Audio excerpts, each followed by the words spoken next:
Buenos días. Hoy les hablaré de las etapas del procedimiento penal. Pues bien, de acuerdo con lo que establece el artículo 211 del Código Nacional de Procedimientos Penales, el proceso penal se divide en tres etapas. La primera es la etapa de investigación, la segunda la etapa intermedia o de preparación de juicio y finalmente la etapa de apertura a juicio oral. Bien, la investigación tiene por objetivo reunir indicios que esclarezcan los hechos, en su caso datos de prueba que sustentarán el ejercicio de la acción penal, la acusación en contra del imputado y la reparación del daño establecido en el artículo 213 del Código Nacional de Procedimientos Penales. La etapa de investigación a su vez se compone de dos fases, la fase de investigación inicial y la fase de investigación complementaria. La investigación inicial comienza con la presentación de la denuncia o la querella,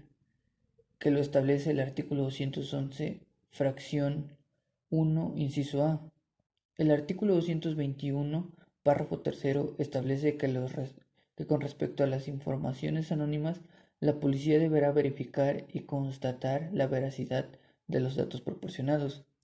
Una vez realizada esta verificación, se podrá dar inicio a la etapa de investigación. La investigación, aunque debe ser dirigida por el Ministerio Público, tal y como lo establece el artículo 212 del Código Nacional de Procedimientos Penales, deberán recabar autorización del juez y de control para llevar a cabo determinados actos de molestia, como orden de cateo, exhumación de cadáveres, entre otros, que lo establece el artículo 252 del Código Nacional de Procedimientos Penales. La investigación puede terminar a causa de los siguientes cuatro actos. El primer acto, por el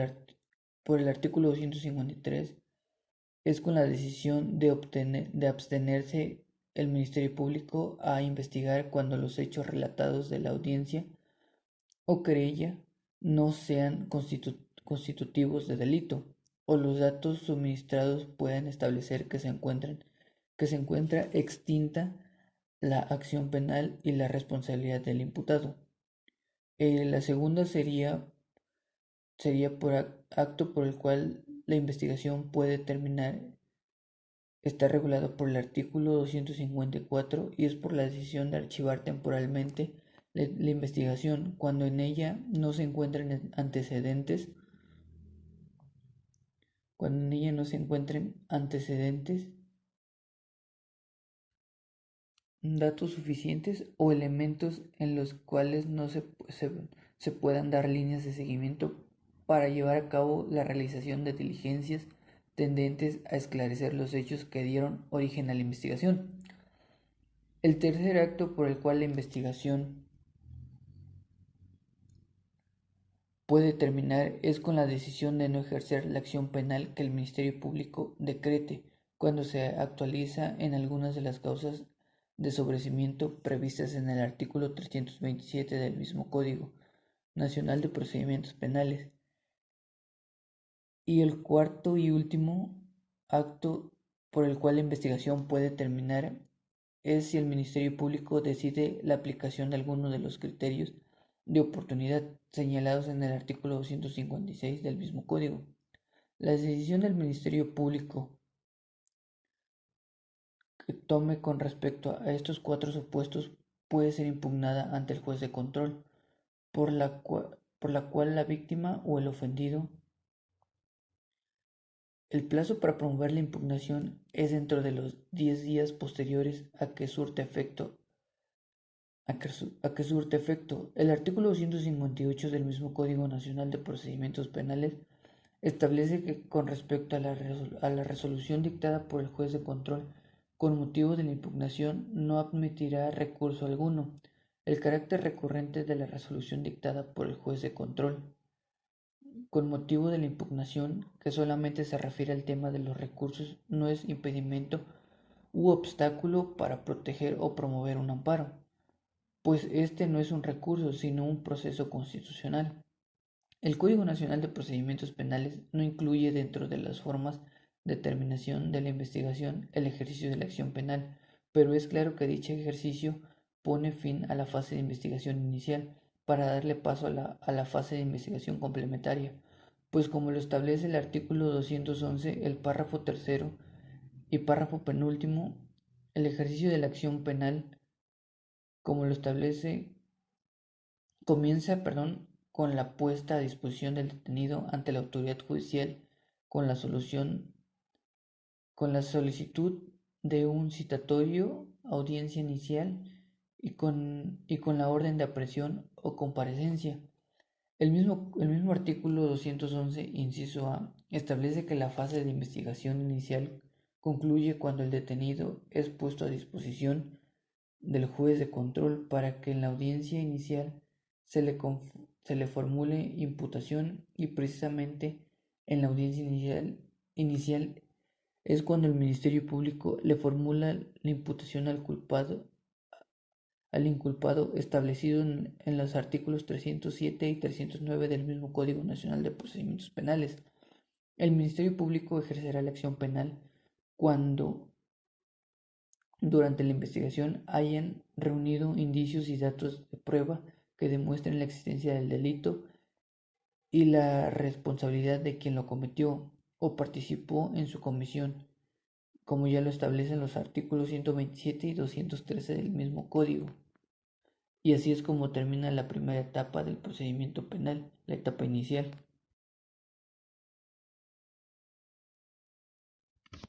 La fase complementaria, de acuerdo a lo que establece el artículo 211, fracción 1,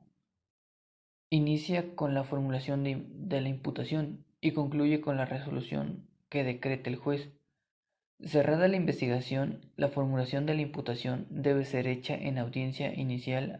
ante el juez de control. Consiste fundamentalmente en que el Ministerio Público le exponga al imputado el hecho que se le atribuye la calificación jurídica preliminar, la fecha, lugar y modo de su comisión, la forma de participación que haya tenido en el mismo, así como el nombre de su acusador, salvo que éste se debe de reservar tal y como lo establece el artículo 311 del Código Nacional de Procedimientos Penales. El artículo 211 al final establece que precisamente con la audiencia inicial, que es que comienza el proceso, en audiencia inicial también se le debe de informar al imputado sobre sus derechos constitucionales y legales, así como con anterioridad realizar el control de la legalidad de la detención, darle oportunidad al imputado de declarar y resolver sobre las solicitudes de vinculación a proceso y medidas cautelares, y define el plazo para el cierre de la investigación. Esto establecido en el artículo 307 del Código Nacional de Procedimientos Penales. En la misma audiencia inicial, el agente del Ministerio Público le solicitará al juez de control señale el momento de oportunidad para que se le dicte el auto de vinculación a proceso. Si el imputado renuncia a la celebración de la audiencia de vinculación a proceso dentro de las 72 horas, ponen a disposición del juez de control escuchando las alegaciones de las partes. El juez resolverá en la misma audiencia inicial sobre la vinculación a proceso del imputado, la cual debe llevar a cabo dentro de las 72 o 144 horas siguientes, a partir de que el imputado quedó a su disposición o que el imputado compareció a audiencia inicial. El artículo 19, párrafo primero de la Constitución Política de los Estados Unidos Mexicanos establece que ninguna detención ante autoridad judicial podrá exceder de las 72 horas a partir de que su disposición y sin que se justifique con un auto de vinculación a proceso, así como el plazo mencionado se puede prorrogar de 72 a 144 horas, únicamente a petición del imputado, en la forma en que establece la ley. El Código Nacional de Procedimientos Penales limitó esa ampliación a las 72 horas, 144 horas en total, por lo que el auto de vinculación a proceso se tiene que dictar precisamente dentro de las 72 a 144 horas, según corresponda. Si la audiencia de vinculación a proceso inicial Al final del plazo mencionado, el auto de vinculación a proceso se dictaría fuera de lo establecido por el artículo 19 constitucional. En esta audiencia también se recibirán las pruebas ofrecidas por las partes y el juez de control determinará sobre la vinculación a proceso del inculpado, establecido y estando de acuerdo con el artículo 313 del Código Nacional de Procedimientos Penales, el 314 y el 315. El proceso tiene una función similar a la de los autos de formal prisión o de suspensión a proceso, pues fija el objeto o material del proceso penal, ya que se debe seguir por el hecho o por los hechos delictivos mencionados de dicho auto, el cual debe cumplir con los requisitos establecidos en el artículo 316 del Código Nacional de Procedimientos Penales. Antes de finalizar la audiencia inicial, el juez de control deberá determinar el plazo para el cierre de la investigación complementaria, establecido en el artículo 321 del mismo Código Nacional de Procedimientos Penales. Es así que la etapa de investigación en su segunda fase de investigación inicial e investigación complementaria culmina para darle paso a la etapa intermedia o etapa de preparación a juicio. La segunda etapa del procedimiento penal es la etapa intermedia o de preparación a juicio. Comprende desde la formulación de la acusación hasta el auto de apertura a juicio oral, establecido en el artículo 211, fracción segunda. En esta etapa, la autoridad que dirige todos los actos procesales es el juez de control.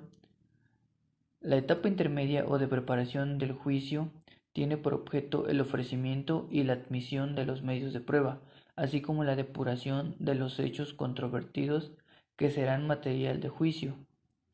A su vez, esta etapa intermedia se compone de dos fases, una escrita y una fase oral. La fase escrita comienza con el escrito de acusación del Ministerio Público y comprende todos los actos previos a la celebración de la audiencia intermedia. La fase oral comprende desde la celebración de la audiencia intermedia hasta el dictado de auto de apertura de juicio oral, tal y como lo establece el artículo 334 del Código Nacional de Procedimientos Penales. El artículo 335 del mismo código regula los requisitos de la acusación del Ministerio Público y de acuerdo con este precepto, si el Ministerio Público estima que la investigación aportó los elementos necesarios para ejercer la acción penal, entonces presentará su acusación.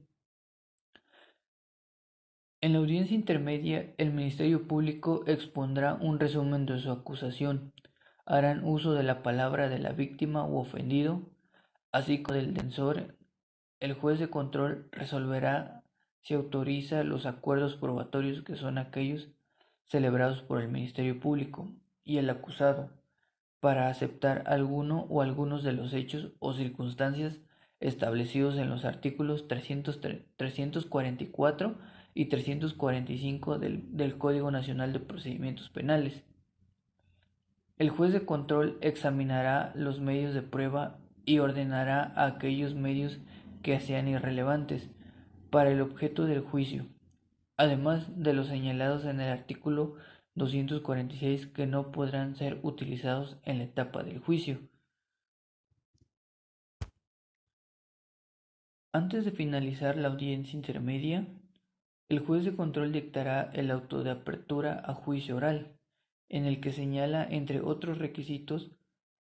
los medios de prueba que serán rendidos en audiencia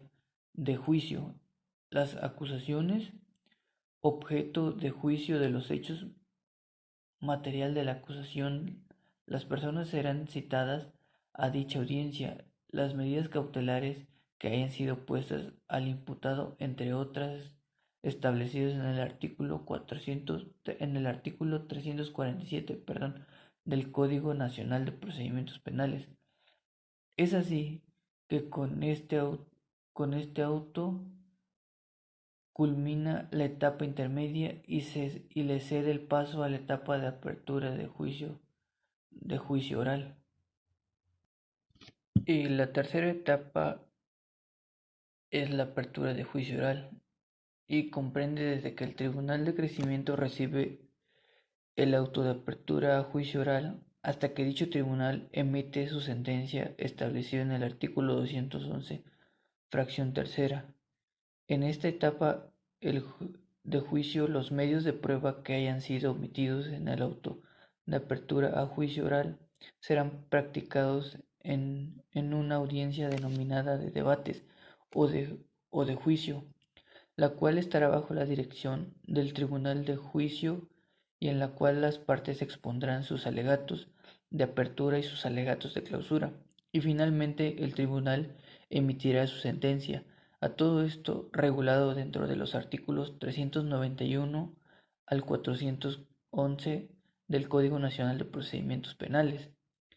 Contra la sentencia emitida por el Tribunal de Justicia en el enjuiciamiento podrán imponer el recurso de apelación, con el cual inicia la segunda instancia del proceso, tal como lo establece el artículo 468 del mismo Código Nacional de Procedimientos Penales, en su fracción segunda. La resolución dictada por el Tribunal de Enjuiciamiento con motivo de recurso de apelación podrá confirmar, modificar o revocar la resolución impugnada o bien ordenar la reposición del acto que dio lugar a la misma, establecido en el artículo 479 del mismo Código Nacional de Procedimientos Penales. Y es así como termina la última etapa del procedimiento penal. Ya cuando se da la sentencia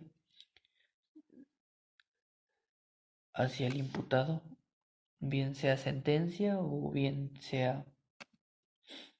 liberado de todo cargo. Y eso es todo de mi parte.